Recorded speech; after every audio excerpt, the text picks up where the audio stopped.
नमस्कार. मालिकेच्या आजच्या भागामध्ये आपल्याला पाहायला मिळणार आहे की फायनली अद्वैत आणि कला ह्या दोघांनाही आता दोघंही एकत्र येणार आहेत आणि कलाला समजणार आहे ते म्हणजे चांदेकरांना लागलेला जो शाप आहे त्याबद्दल.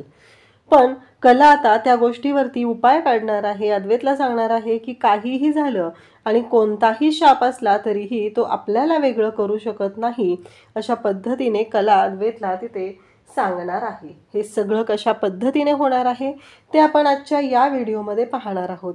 त्यासाठी हा व्हिडिओ शेवटपर्यंत पहा. त्याचबरोबर चॅनलवरती नवीन असाल तर चॅनलला नक्की सबस्क्राईब करा, व्हिडिओला लाईक करा. तर इकडे कला जी आहे तिला आता कळलेलं आहे की चांदेकर घराण्याला एक शाप लागलेला आहे. तिला आता प्रश्न पडलेला असतो की नक्की काय झालेलं आहे, कोणत्या शापाबद्दल हे बोललं जातंय आणि कशासाठी माझ्यापासून ह्या गोष्टी का लपवल्या जात आहेत, हा प्रश्न तिला पडलेला असतो आणि ती त्याच गोष्टींचा विचार करत असते. तेव्हा अद्वैतला ती मागं लागते की चांदेकर सांग मला, कसला शाप आणि कशाबद्दल बोलतोयस तू आणि का माझ्यापासून लपवून ठेवलं इतके दिवस, का मला सांगितलेलं नाहीये ते सत्य, असं म्हणत कला अद्वैतला विचारत असते. अद्वैत म्हणत असतो की अगं खरे शांत हो जरा, तू शांत हो खरे. पण कला म्हणत असते की जोपर्यंत तू मला सांगणार नाही तोपर्यंत मी शांत राहणार नाही. मला कळलं पाहिजे चांदेकर कसल्या शापाबद्दल हे बोलणं चालू आहे, असं म्हणत कला अद्वैतला विचारत असते. तेव्हा अद्वैत तिला म्हणत असतो की अगं तू माझ्यापासून दूर जाऊ नये ना, म्हणून मी तुला काही सांगत नव्हतो. कला म्हणत असते की म्हणजे दूर जाऊ नये म्हणजे असं काय झालेलं आहे.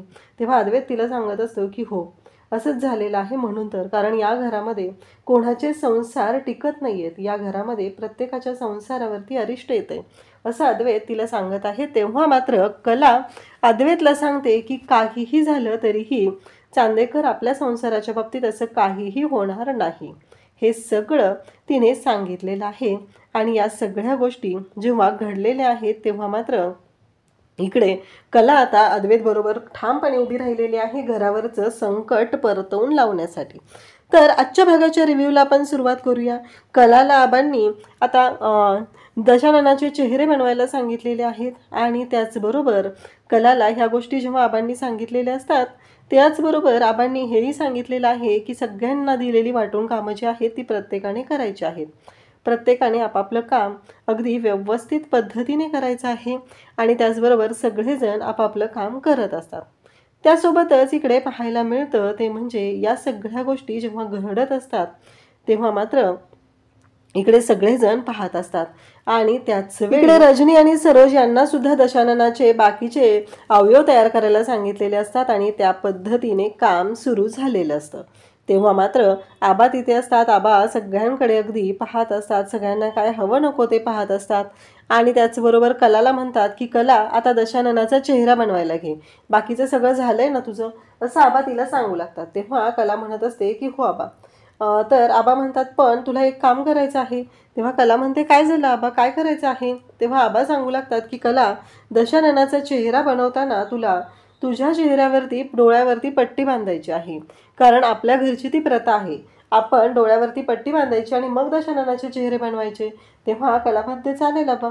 तेव्हा आबा सांगू लागतात की दशानन म्हणजे माणसांमध्ये असलेल्या वाईट प्रवृत्ती, तर त्यांना आपण आपल्या डोळ्यांनी कशाला पाहायचं, म्हणून आपल्या डोळ्यांवरती पट्टी बांधली जाते आणि मग दशाननाचा चेहरा बनवला जातो. कला म्हणते चालेल आबा. कलाला हे सगळं जे असतं ते छान वाटत असतं, म्हणून तर कला या सगळ्या गोष्टींसाठी तयार सुद्धा होत असते आणि कला सांगत असते की काहीच हरकत नाही आहे, हे सगळं करायची तिची तयारी जी आहे ती तिने दाखवलेली असते. तेव्हा मात्र इकडे आबा कलाला समजून सांगत असतात. तेव्हा आबांना कला म्हणते की आबा तुम्ही माझ्या डोळ्यांवरती पट्टी बांधून द्याल का, असं तिने सांगू लागते. तेव्हा आबा म्हणतात की काहीच हरकत नाही आहे, मी आहे ना, मी देईल तुझ्या डोळ्यांवरती पट्टी बांधून. आणि मग आबा आता कलाच्या डोळ्यांवरती पट्टी बांधायला येतात. कलासुद्धा तिथं असते आणि कला आबांनी जे सांगितलेलं आहे ते अगदी व्यवस्थित ऐकत असते. आबा काय सांगत आहेत, नक्की काय आबांच्या डोक्यात आहे, या सगळ्या गोष्टी तिने ऐकलेल्या असतात. तर आता रोहिणीला काम दिलेलं असतं ते म्हणजे दशाननाला बनवायचं आहे आणि तिथे अद्वैत आणि सोहमला पेंडा बांधू लागायचं काम तिला दिलेलं असतं आबांनी.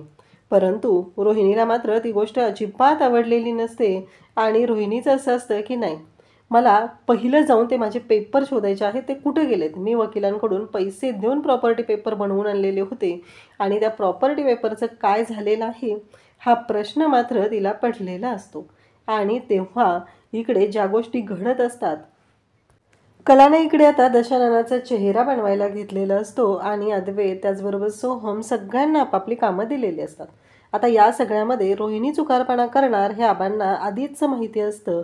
म्हणून आबा रोहिणीकडे येतात आणि रोहिणीला म्हणतात, काय चाललंय तुझं? कारण रोहिणीला ते पेपर शोधायचे असतात आणि म्हणूनच रोहिणी ते पेपर शोधण्यासाठी तिथून आता निघालेली असते. तेव्हा तिने सुवर्णाला तिथं बोलवलेलं असतं आणि सुवर्णाला सांगितलेलं असतं की तू ते पेपर शोधायचं जे काही काम आहे ना ते तू कर, सॉरी, पेंडा द्यायचं जे काही काम आहे ना ते तू कर, असं तिने सुवर्णाला सांगितलेलं असतं.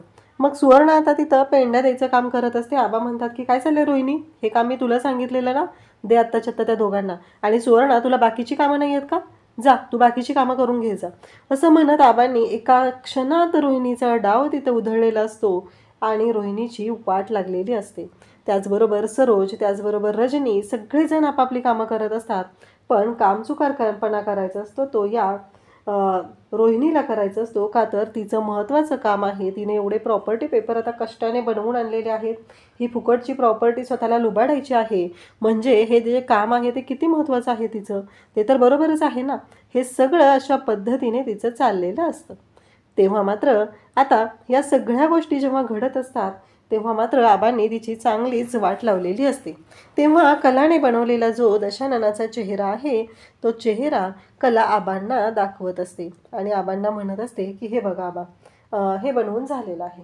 असं तिने जेव्हा दाखवलं जातं तेव्हा आबा म्हणत असतात की हो, अगदी व्यवस्थित झालेलं आहे, काहीच प्रॉब्लेम झालेला नाही, असं आबांनी तिला सांगितलेलं असतं. तेव्हा मात्र आबांनी सांगितल्यानंतर कला म्हणते की मी आता डोळ्यावरची पट्टी काढू का? तेव्हा आबा सांगत असतात की हो, नक्की काढ तू डोळ्यावरची पट्टी, असं आबांनी तिला सांगितलेलं असतं. आणि डोळ्यावरची पट्टी आता कला काढत असते. कला डोळ्यावरची पट्टी काढते आणि तिने स्वतः बनवलेला जो दशाननाचा चेहरा आहे तो चेहरा पाहू लागते. तेव्हा मात्र ती म्हणते की हो आबा, खरंच छान झालेलं आहे बनवून, असं सुद्धा ती आबांना आवर्जून सांगू लागते. तेव्हा आबा म्हणत असतात की हो, आता दशाननाचं दहन करायचं आहे, सगळी तयारी झालेली असते आणि आबांनी सगळ्यांना सांगितलेलं असतं. त्या पद्धतीने सगळे एकत्र तिथं आलेले असतात. आणि त्याचबरोबर दशानन म्हणजे काय, तर माणसांमध्ये असलेल्या 10 प्रवृत्ती, ज्या वाईट प्रवृत्ती आहेत त्यांचं नाश करणं म्हणजे दशानन आहे, असं आबांनी आता सगळ्यांना सांगितलेलं असतं. सगळेजण तिथं असतात आणि सगळेजण पाहत असतात. आबासुद्धा तिथं आलेले असतात आणि आबांनाही ह्या गोष्टी, खरं तर चांदेकरांच्या घरची ती प्रथा आहे आणि त्या पद्धतीने आबा ह्या सगळ्या गोष्टी मॅनेज करत असतात. मग आता दशाननाचं दहन केलं जातं आणि सगळेजण तिथं असतात. अद्वैत, आबा सगळेजण असतात. अद्वैत म्हणत असतो की मला माहिती आहे की या दशाननाच्या दहनाबरोबर चांदेकरांवरती आलेलं वाईट संकटसुद्धा निघून जाणार आहे, त्याचंसुद्धा दहन होणार आहे, असं अद्वैत बोलत असतो. आणि अगदी बरोबर असतं की दशाननाच्या दहनाबरोबर खरंच चांदेकरांवरती जे संकट येणार होतं, चांदेकरांना रस्त्यावर आणण्याचा जो प्लॅन आखला गेलेला होता रोहिणीने, तो प्लॅन जो आहे तो रोहिणीचा फ्लॉप होणार असतो आणि ते सगळं इथे बोललं जात असतं. आणि खरंच तो जो प्लॅन आहे तो खऱ्या अर्थाने रोहिणीचा फ्लॉप झालेला असतो, ज्यामुळं तिथे रोहिणीला कळतं की ते पेपर जे आहेत ते कोणते पडत आहेत. कारण दशाननाचा चेहरा तर बनवलेला असतो, पण त्याच्यामागे नक्की काय होतं, कसले कागद आहेत, हा प्रश्न तिला पडलेला असतो. आणि जेव्हा रोहिणी ते कागद पाहते तेव्हा तिच्या पायाखालची जमीन सरकते. कारण ते जे कागद असतात ते साधे कागद नाहीत, तर रोहिणीने बनवून आणलेले प्रॉपर्टी पेपर असतात. आता जेव्हा रोहिणी ते प्रॉपर्टी पेपर पाहते तेव्हा तिच्या पायाखालची जमीन सरकते. तिच्या लक्षात येतं, म्हणजे या कलाने जे काही केलेलं आहे ते प्रॉपर्टी पेपर वापरून केलेलं आहे, म्हणजे कलाने माझा प्लॅन फ्लॉप केलेला आहे, असं तिचं म्हणणं असतं. खरं तर कलाला जे काम सांगितलेलं होतं ते तिनं केलेलं असतं. सुवर्णाने तिला रद्दी आणून दिलेली असते. कलाच्या डोळ्यावर तर पट्टी बांधलेली होती. कलाला कुठं माहिती होतं की कसले प्रॉपर्टी पेपर आणि कसलं काय, कारण की सुवर्णाला तरी कुठं माहिती आहे की त्या एन्व्हलपमध्ये काय होतं. कलाला आणून तिनं दिली, कलाने ती रद्दी वापरली आणि ते बनवून झालेलं असतं. पण आता मात्र रोहिणीचा प्लॅन फ्लॉप झालेला असतो. इकडे अद्वैत रूममध्ये येतो. अद्वैत म्हणत असतो की खरंच असा सण सगळ्यांनी एकत्र सेलिब्रेट केला की खरंच खूप छान वाटतं, असं अद्वैतचं बोलणं चाललेलं असतं. तेवढ्यातच पळसंद्यावरून गुरुजींचा फोन येतो आणि गुरुजी अद्वैतला बोलत असतात. गुरुजी म्हणत असतात की आबासाहेबांना एक निरोप द्यायचा आहे. तेव्हा अद्वैत म्हणतो, बोला ना गुरुजी, काय झालं? तेव्हा ते सांगत असतात की जो शाप आहे त्या शापावरती उपाय मिळालेला आहे. हे ऐकल्यानंतर अद्वैतला सुद्धा छान वाटू लागतं. अद्वैत म्हणतो, काय सांगता गुरुजी? तेव्हा गुरुजी म्हणत असतात की हो, आबासाहेबांना नक्की सांगा.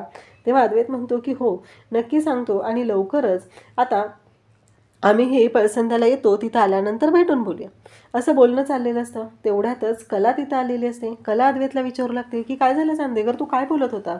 अद्वैत म्हणतो, काही नाही गं, तुझं त्यांना काहीतरीच असतं, असं अद्वैत तिला विचारत असतो. तेव्हा मात्र कला म्हणत असते की चांदेकर, मला कळलं पाहिजे तू काय बोलत होता. तुझं नक्कीच काहीतरी चाललेलं होतं आणि तू माझ्यापासून ते लपवत आहेस.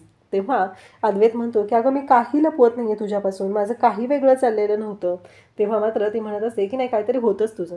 तेव्हा अद्वैत म्हणतो, काय चाललंय गं तुझं? मी सांगतोय ना तुला, माझं काहीही नव्हतं चाललेलं, मग तुझं हे काय चाललेलं असतं? तेव्हा कला म्हणत असते की नाही, मला माहिती आहे तू माझ्यापासून लपवत आहेस आणि तू मला मुद्दामहूनच सांगत नाही आहे. तेव्हा अद्वैत म्हणतो की आता मी तुझ्यापासून काय लपवतोय ते सांग बरं मला. तुला एवढं वाटतंय ना मी तुझ्यापासून काहीतरी लपवतोय, मग सांग कोणती गोष्ट आहे? तेव्हा कला म्हणते की मला नाही माहिती. आणि मग अद्वैत खाली येतो आणि आबांना सांगू लागतो की आबा, आत्ता गुरुजींचा फोन आलेला होता आणि हे सगळं झालेलं आहे. आबांना मात्र खूप छान वाटतं. आबा म्हणत असतात की चला, फायनली सगळ्या गोष्टी खूप चांगल्या होत आहेत आणि आता मला माहिती आहे की सगळं चांगलं होणार आहे, असं आबा अद्वैतला सांगत असतात. तेव्हा मात्र इकडे अद्वैत बोलत असतो. अद्वैत म्हणत असतो की हो. इकडे रोहिणी म्हणत असते की आता काय करू, मला ना काहीही करून ह्या सगळ्या गोष्टी ज्या आहेत त्या घडवून आणलेल्या होत्या मी, आणि ह्या सगळ्याचं वाटोळ झालेलं आहे या कलामुळे. ही कलामध्ये आलेली आहे आणि तिच्यामुळं माझा प्लॅन फ्लॉप झालेला आहे. कला जिना उतरत असते. रोहिणी म्हणते की आता कलालाच उद्ध्वस्त करते.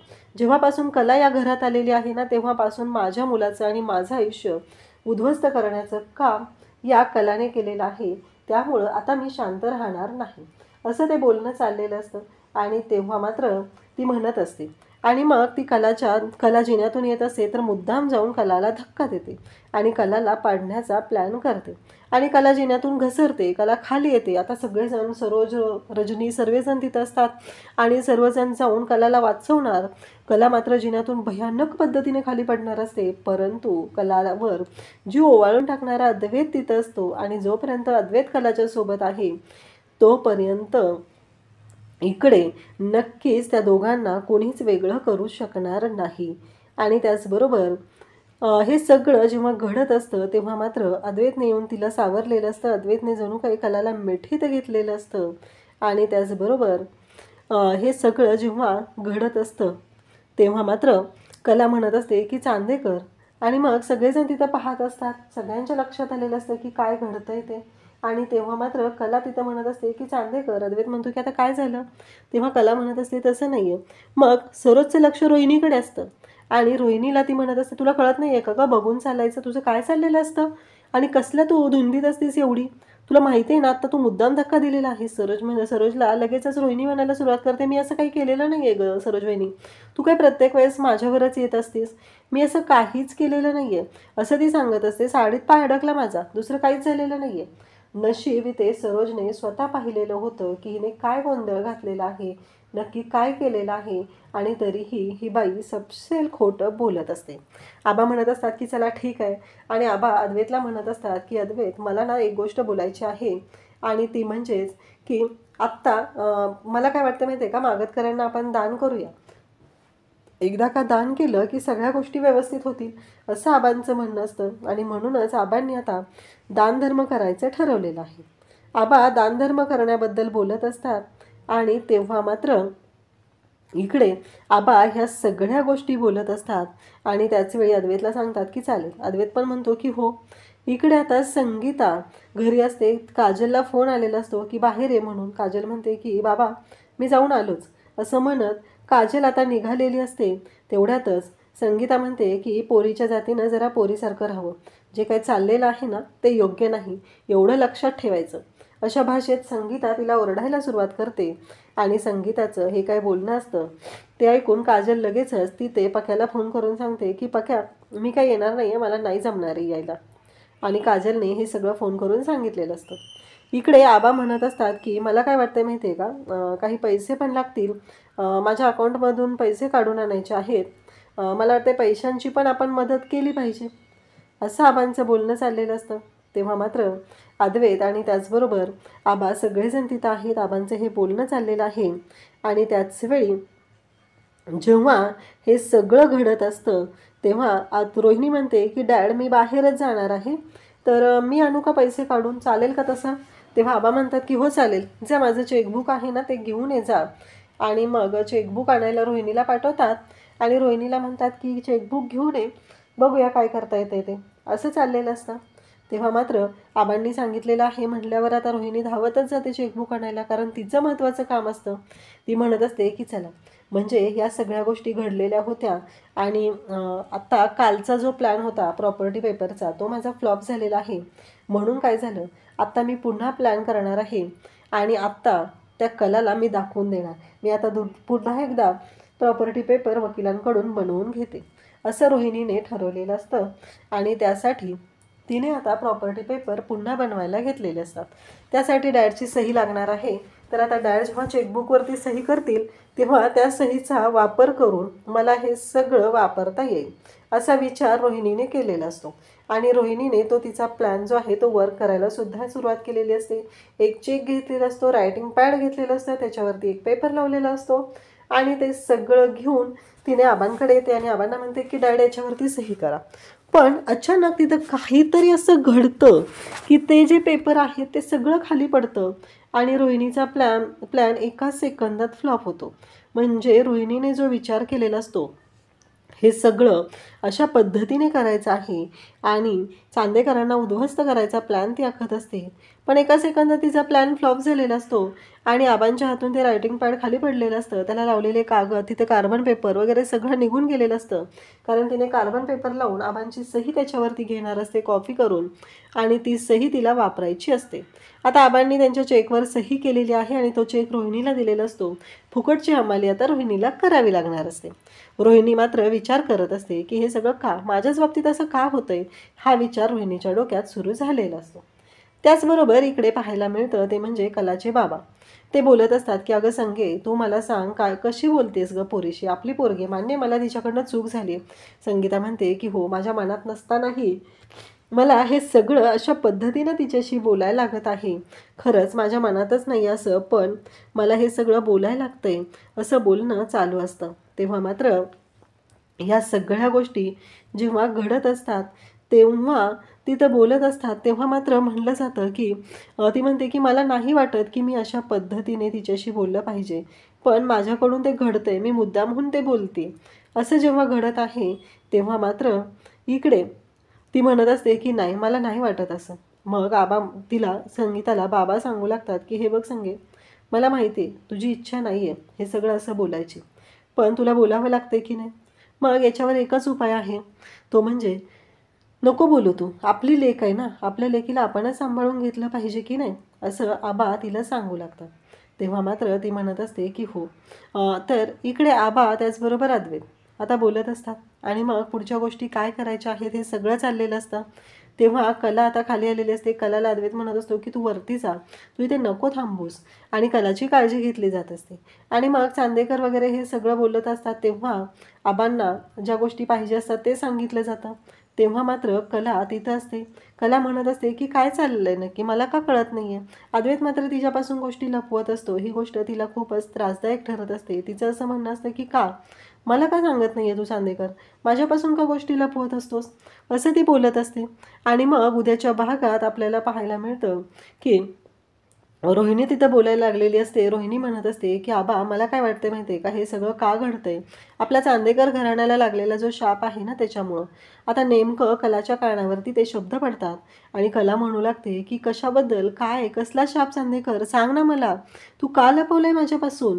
तेव्हा मात्र अद्वैत तिला म्हणत असतो की अगं खरे ऐकून तरी घे, आधी माझं ऐकून तरी घे. तेव्हा मात्र इकडे कला म्हणत असते की चांदेकर मला कळलं पाहिजे की हे सगळं काय आहे आणि माझ्यापासून का लपवलं गेलेलं होतं, असं बोलणं चालू असतं. आणि तेव्हा मात्र कलाला शेवटी आता आबा म्हणतात की नाही पोरा, आता सांगितलं पाहिजे, आता वेळ घालवायला नको आहे, असं म्हणत आबांनी आता स्वतःहून सांगण्याचा निर्णय घेतलेला आहे. आणि मग अद्वैत तिला जेव्हा सांगतो तेव्हा कला म्हणते की एवढी मोठी गोष्ट तुम्ही माझ्यापासून लपवून ठेवलेली आहे, तेव्हा मात्र अद्वैत म्हणतो की खरंच खरे माफ कर आम्हाला, आमच्याकडून चूक झाली, असं नको होतं करायला मान्य आहे, पण ही गोष्ट करणंही तेवढंच गरजेचं होतं. तेव्हा कला म्हणते की का लपवलंस माझ्यापासून, सांग मला. तेव्हा अद्वैत तिला सांगत असतो की तू माझ्यापासून दूर जाशील म्हणून ही गोष्ट तुला सांगितलेली नाही. तेव्हा मात्र कला अद्वैतला घट्ट मिठी मारते आणि त्याला सांगू लागते की चांदेकर, एक गोष्ट लक्षात ठेव, कोणताही शाप आणि काहीही आलं तरीही आपण दोघं एकमेकांपासून कधीच वेगळे होणार नाहीत. अशा पद्धतीने कलाने आता अद्वैतला सांगितलेलं आहे आणि त्याचबरोबर अद्वैतला सुद्धा बरं वाटलेलं आहे आणि फायनली चांदेकर घरावर असलेला जो शाप आहे त्याच्यावर तोडगा काढण्यासाठी अद्वैत आणि कला सज्ज झालेले आहेत. म्हणजे रोहिणीचा डाव प्रत्येक वेळेस फेल होत असतो तो अशा पद्धतीने. थँक्यू.